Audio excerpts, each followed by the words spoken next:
Welcome to Avowed Madman Minimal Spoiler Review. Beaten the game on hard difficulty in about 40 hours with majority of side content cleared. Started skipping side stuff towards the end to finish the game faster. Avowed is a weird game. Not a bad game at all, but not a good one either. In 95% of the time I played, I felt nothing. It's one of the games that is never going to get you to smile except for one or two good jokes, literally. It's never going to get you excited and it won't be able to engage with the player through its writing. 95% of the time I was dead inside while playing Avowed. That is coming from a type of player that easily gets invested into games to experience world lore and world building to the fullest extent if possible. Usually I'm dead inside when playing grindy repetitive games, which Avowed isn't, thankfully. It's a first-person RPG that again showed how Obsidian has lost its touch, and I'll try to explain why, you talentless bastards. You won't like the explanation, but I don't have another one. Problem is twofold: the art style and creative people at Obsidian. I said in the first impression video that this is the most effeminate game I've ever played, and I didn't know at the time that it could be a problem. Always thought art style is subjective, and there's no other way to look at it. That is true for the vast majority of the games, but not Avowed. Avowed is an example when too much effeminate energy and creativity goes into the creation of a game and is applied in all aspects. It's just too much. Deadfire balanced the rainbow colors out with grimness and more realistic graphic style, but Avowed went all in. Except for the last area, which is really impressive and more down to non-rainbow earth than the others, the art style goes against the whole dark premise. Kit and creatures are turning into dream trolls. It's something like a crackhead that went mental as well. Then the Adirians are trying to take control of the living lands in order to escape the dream scourge and find other lands to live in. This creates sort of an international conflict with an added third party called Stilgarroth, zealous paladins having their own say in the matter. As you can see, the Avowed premise is quite good, but the art style softens everything it can, and the result is that the player can't really feel the connection to the world that is supposed to suffer severely because it looks like a children's party almost everywhere you turn. Let me try this analogy by comparing Kingdom Come Deliverance 2 and Avowed. The way KCD2 engages with the player is like being punched in the face bare knuckle style. You're gonna feel it, no matter what. The way Avowed engages with the player is as if you've been hit by a pillow. It's a shame, because the world is highly detailed, even the indoor places like caves or temples. Looks great for the most part too. People say Avowed is a chill game. It's not chill, it's dead, because the game has no atmosphere, literally none. Melancholic music fits the premise, but there's the art style that is telling a softened version of it all. It's like Avowed is trying to pull the player in, but it just can't fully. Softened adjective works for many aspects of the game, unfortunately, which is a serious blow for any RPG. Very difficult to create meaning if you're gonna pull the punches. Writing is bland in many ways. Decision making outside of the main story is predictable with typical streamlined choices because there's a distinct lack of systems in place, like the reputation, skill checks and crime and punishment. Some quests try to tell a meaningful story but end up too straightforward. There's very few side quests that are going to be interesting. One of them is in the first area upon finding another godlike that does some stuff that I won't spoil here. The choices in that quest are quite good, and it's an interesting little story that follows it. Again, softened by the art style, but that goes for everything in this game. Too bad not many quests like that are in. Most are so forgettable because of the bland writing and presentation of it. I can remember one side quest, given by two kids where I had to kill their parents that became dream trolls. Perfect quest to create emotion, right? But the game just can't, even with the tried and true emotional tactics. Biggest problem that is connected to the art style and the effeminate vibe in the studio are the characters, NPCs in particular. Ah, a pleasure to share your company again, traveler. Oh, Envoy, you return. And you brought a friend. Ambassador Heelguard, at your service. Always nice to meet an Adirian who isn't trying to goad me into a fight. What of these rebels? The streets are full of rumors, but your word is the only one I trust. They are terrible. The way they deliver lines, bad faces that tell very little, and combined with the bland writing leads to complete indifference on the player's side. Male characters in this game are the biggest problem. They are the softest, most effeminate men I've seen in gaming. Be it their faces, their soft attitude, or lack of bravery and spine. It's ridiculous. Avowed literally is like in balls. This is what happens when there's no balance, like there is in Baldur's Gate 3 for example. Feminist ideology is rampant throughout the game, which is also tied to the art style and creative people at Obsidian. Oh, and half the population is gay. I really don't want to include politics into my reviews, but it's impossible not to notice because it's everywhere and in your face. It's ingrained into the game, so don't blame me for mentioning it, blame Obsidian who allowed this. There are almost no instances where males are not dominated by women. First of all women have all major roles. I mean all, every leader and sub-leader. If you destroyed the spider's net, isn't that right, Carter? Don't presume to speak for me.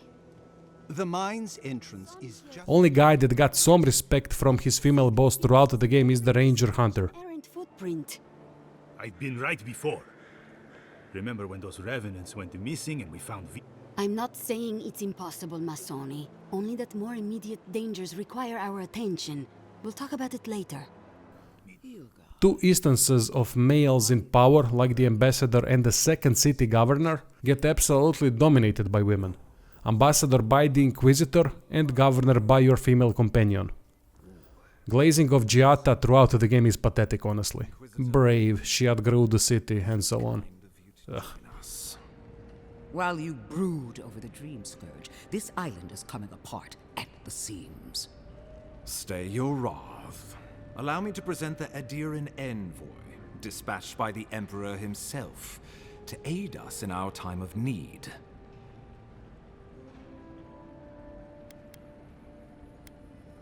You can't. Once you deserve such a mask, it will find you. I can't believe you troubled the Emperor to send an envoy. Haven't you done enough to flaunt your incompetence? Avowed becomes another game that is ruined by an overly political studio, it seems. Or just overly effeminate.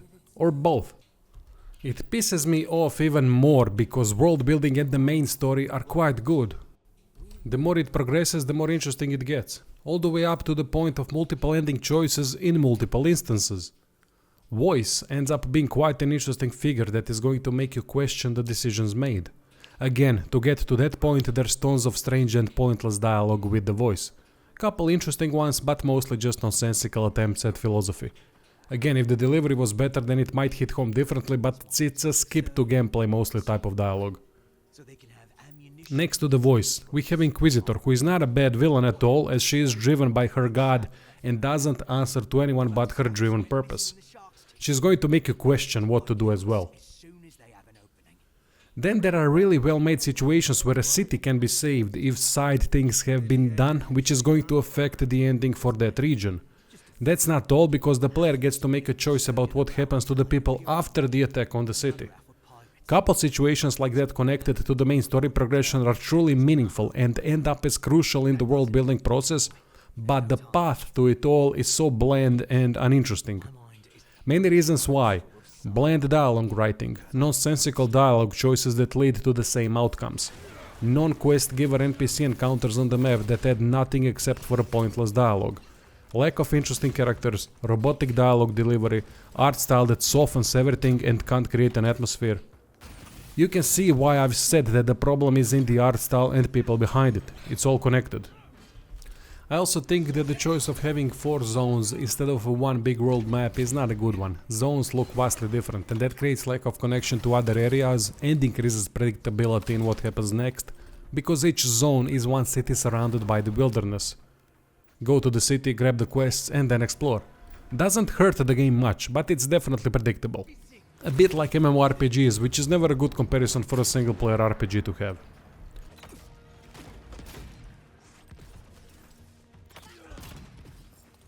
Even though NPCs are subpar, companions are very well detailed with deep personalities, greatly voiced too. Some can be annoying, but that is subjective.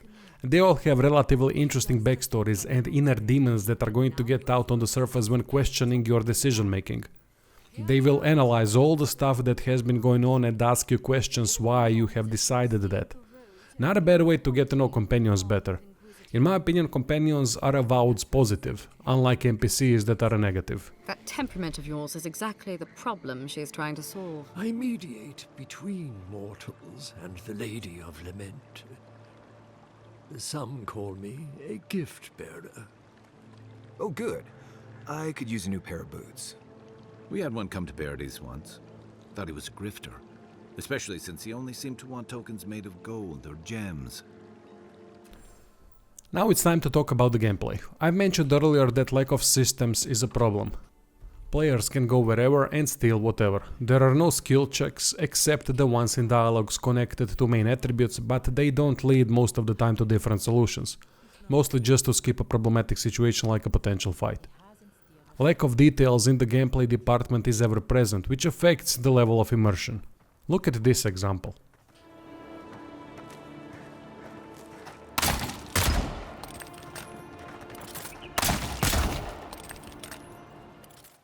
Look, a couple small details missing is not important, but when lots of little things are not there, then it starts to affect role-playing games.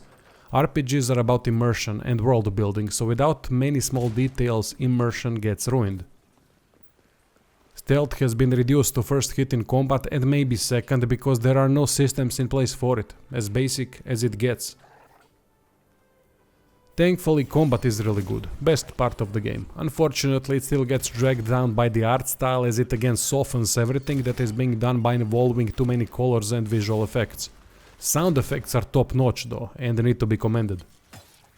What surprised me the most about combat is how strategic it can be. Yes, it is action based, but there's plenty of situations where combat lasted for some time and I really had to dig deep with companion skills to clear the encounters. Most encounters are easy, maybe too easy, as the game progresses, but then it can surprise at times. Combination of smooth action and the tactical element is quite nice. What takes it to the next level is the dual wield mechanic, where each arm is a separate entity. Players can combine whatever weapon combination they want. Dagger and grimoire, gun and dagger, shield and wand, dual wands, dual guns. With two weapon sets available, there's a ton of combinations to constantly provide new dynamics. Weapons are nicely done and are generally fun to use. Each weapon has a power attack that is combined with combos to add another layer to combat. By combining normal combos and power attacks that are necessary to break guard, the attack repetition is lowered and it helps. It's a bit ridiculous for ranged weapons like guns to have power attacks, but alright. Works for Avowed dynamic combat style. Kill satisfaction is not particularly high because of the art style and the visual effects, but it's not bad as well due to the hit impact and ragdoll mechanics. Most attacks give some sort of reaction from the enemy which adds to the combat immersion, and the added knockdown mechanic that occurs frequently offsets to a degree lack of kill satisfaction. Watching enemies get ragdolled is always fun. There are also some cool combinations like freezing the enemy and then smashing them to pieces. Abilities are well done for the most part, but usually low level spells end up being too weak later on. Maybe that is alright in the end as we can spam spells without worrying too much, so it would be even more powerful if low level spells would have been good against higher level enemies. There's also an importance of crowd control, which is one of the tactical layers that I mentioned already. It's good that utility spells like delay motion, binds, acceleration are in the game and are very useful. I like some of the upgrades too, like the power slide that knocks down enemies after sliding through them. There's a lot to like about this combat, it saves the game. What I have to commend as well are the enemy groups. They are nicely done with many classes mixed together in order to provide a dynamic challenge. Priests are going to heal, hunters are shooting from afar, tanks are in your face, there are also summoners. Nicely done. Enemy diversity is decent as well, even though some enemy types are just ridiculous like the giant beetles and mushrooms, although mushrooms are fun to ragdoll around. The one issue I have with combat are the enemies individually. In groups and due to frantic combat it's all masked rather well, but as soon as enemies start to drop one by one, the lack of enemy attack variety becomes obvious. Each enemy has about 2 different attacks and that's it. There's a lot of bullet sponges too, which doesn't help the situation. Occasionally comes an enemy like the individuals towards the end that have 3 or 4 attacks, but that's rare. Thankfully though, AI is not bad. Priests and hunters are going to try to stay away from the melee range and run across the battlefield, which is good to see. Bosses are going to utilize their attacks properly and provide a challenge at times because of it, but it ends up more times than not as just another more detailed bullet sponge. Overall, the game shines more versus enemy groups than the individual enemies, as each boss fight where there's only one enemy was lacking.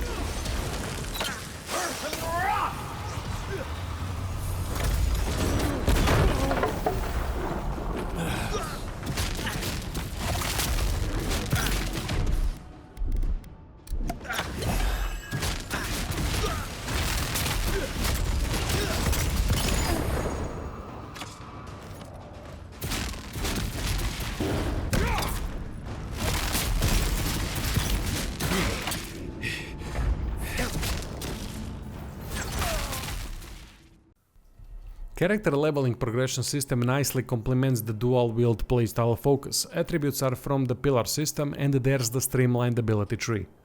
Respec is simple as well, so changing playstyles can be done on the fly. Combining different ability trees is easy, but there are some requirements for certain perks and abilities. Good thing is that, like a proper RPG, you will level up fully only few abilities and perks, and then complement it with other ones as best as possible.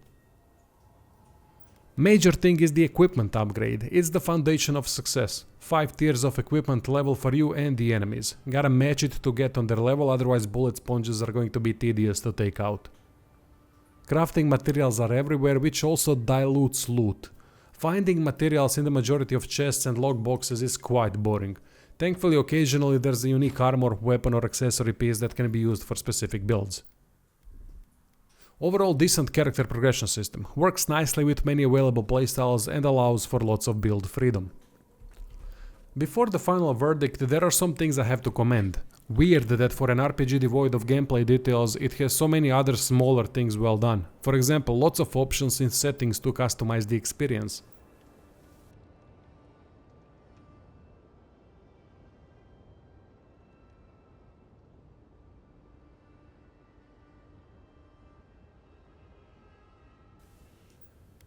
Then the inventory system is so well done. Carry capacity is never an issue as stuff can be sent from the inventory straight to stash. Also, when trading, stuff from stash can be sold directly. Going through the inventory and all the gear is nicely done. There aren't millions of different things thankfully, so it's easier to keep everything under control. There's no clutter or anything like that. Not once was I annoyed by dealing with the inventory. Pleasant surprise. Economy overall is well balanced. It's not easy getting to the point of buying expensive stuff. Gonna have to work for it and be careful about the purchases. The UI is great. Small, doesn't clog the screen, all nicely visible, ability wheel is nicely done too. Then we have totem collectibles. Great idea as they grant many bonuses to the player and the party members. More parts of the totem are found, more bonuses are active. Very rewarding collectible system. Alright, final verdict. Avowed for me is a decent game, 6 out of 10 with potential remaining at 6. It has many great ideas but lack of deeper role-playing experience, bland dialogue writing and bad delivery, terrible NPCs, art style that actively hurts the game on all fronts including killing the atmosphere, drag the game down too much. It's a game that has no ability to evoke emotion, to create immersion and to excite. Thanks to its good combat, it does fly above mediocrity but not by much. Solid game, what else to say? I can also see scores of 5 and 7 being realistic, but anything below 5 or above 7 is going to be an extremely subjective and unrealistic score range. Anyway, Patreon, subscribe to our merch is in the description and see you soon.